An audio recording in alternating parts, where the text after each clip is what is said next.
different types of, you earlier mentioned about it, actually different instruments. So other Yeah. than musical instruments, do you use any other sources of, like you also mentioned about the tuning forks used in the, Yes, yes. so So you can that's the mention part of, about what are the different props you use actually. Yeah. we use music and we also use healing frequencies, Mm-hmm. specific frequencies address specific chakras and or specific activities of the brain. So there's something called as solfeggio frequencies, Mm-hmm. which were actually developed in ancient times, and they were used in like these churches and all that. But only lately they have actually started to figure out the significance Mm-hmm. of these frequency on the bodies. Right. So even without people knowing it, they were actually being exposed to these frequencies. So for example, 396 hertz is good for liberating guilt and fear. There is a DNA repair frequency. It's 522 hertz that goes and actually repairs DNA. Mm-hmm. If your relationship issues or connecting bonding issues, then you can use 639 hertz. There is also a frequency that improves your intuition. That's Mm-hmm. 852 hertz. Right. So we use these frequencies based on individual client needs. Apart from solfeggio frequency, we also make use of alpha, theta, and delta brainwave Mm-hmm. frequencies. Mm-hmm. These frequencies are used for triggering parasympathetic nervous response in your bodies, which is very slow brainwave states where a How lot do of you generate relaxation. them? Yeah, so for that we use binaural beats. So you can also have, like, there is all lots of frequencies music available online also, theta brain waves. Oh, okay. But in my one-on-one healing sessions, I use tuning forks for those.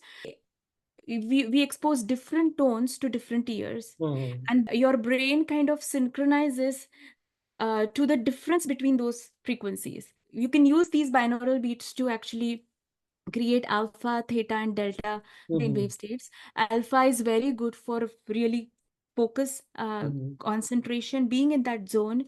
Mm-hmm. Theta is very dreamlike. So if you want to open yourself to new ideas, new insights, just something come from that realm, then it's theta. And delta is basically for your healing. It's like a deep sleep state, Mm-hmm. um, deep relaxation, lot of healing.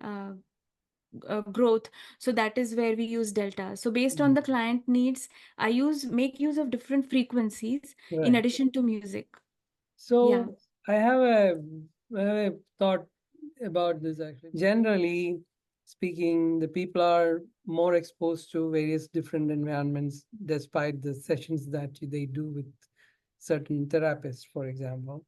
But at Yeah. the same time, when they're out of it, actually, if they go back to the same sort of thing, then it probably might not benefit them, right? So, Right. what do you think is the frequency of these sessions have to be done? Like, do they have to do it like several hours of the treatment, or is it just an hour of treatment? How do you deal with that sort of requirements actually? Because you need to see some effect, then you need to have some significant treatment given to them. If you are in a Yes, hospital, yes. for example, you are 24 hours in a surveillance and then they treat you 24 hours like that. Right? Right, But right. you don't do that with people, I guess. Yes, Okay. yes. So let's It talk about differs. that part. Yeah. Right, right. That's a very good question. It differs person to person and also Yeah. depends on how chronic the issue is. So Mm-hmm. some people might need more frequent sessions like on a daily basis. Mm-hmm. Some people are okay with like once a week, and some people just come like, like a how we service Yeah. our cars, like a maintenance of your bodies Right, and right. mind.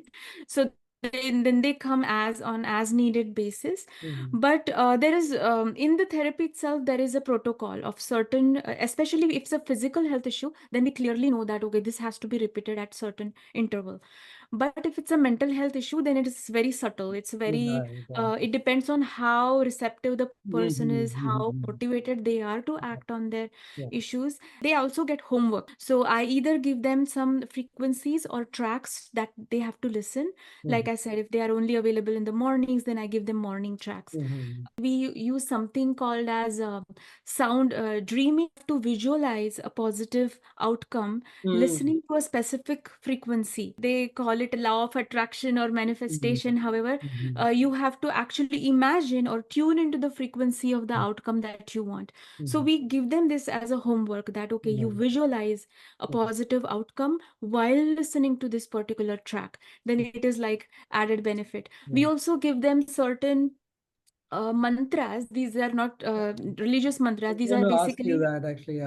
Yeah. yeah. The sound when it comes from within is more Mhm. powerful than the sound you are listening to. Mhm. There are certain frequencies or certain frequencies associated with certain sounds Mhm. that actually are helpful for a particular mental health or a physical health issues. Mhm.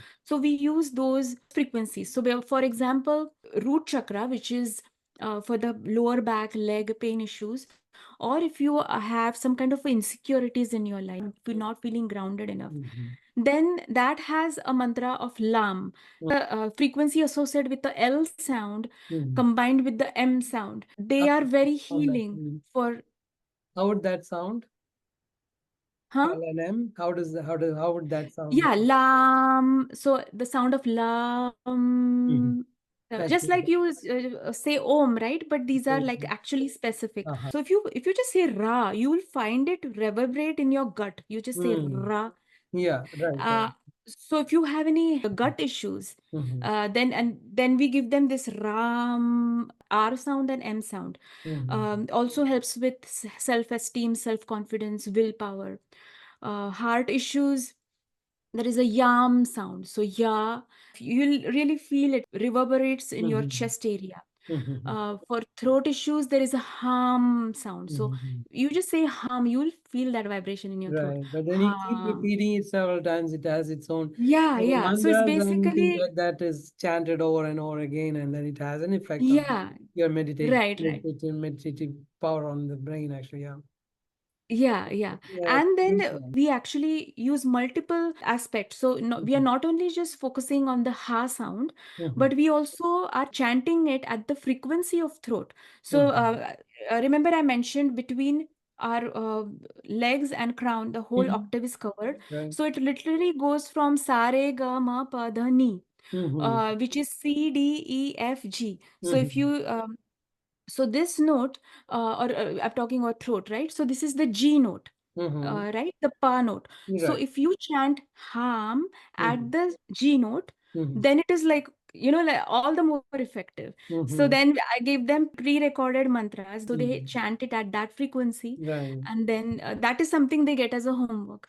And there are many other techniques that we use Mhm. apart from just listening. We use different instruments that they can play, to Mhm. trigger those aspects of Mhm. the brain which creates music, not just Mhm. like listening to music, but Right. you also use your ability to create something meaningful out of the instruments that are in front of you, even without knowing anything about them. So Right. there are different techniques that we use. Cool.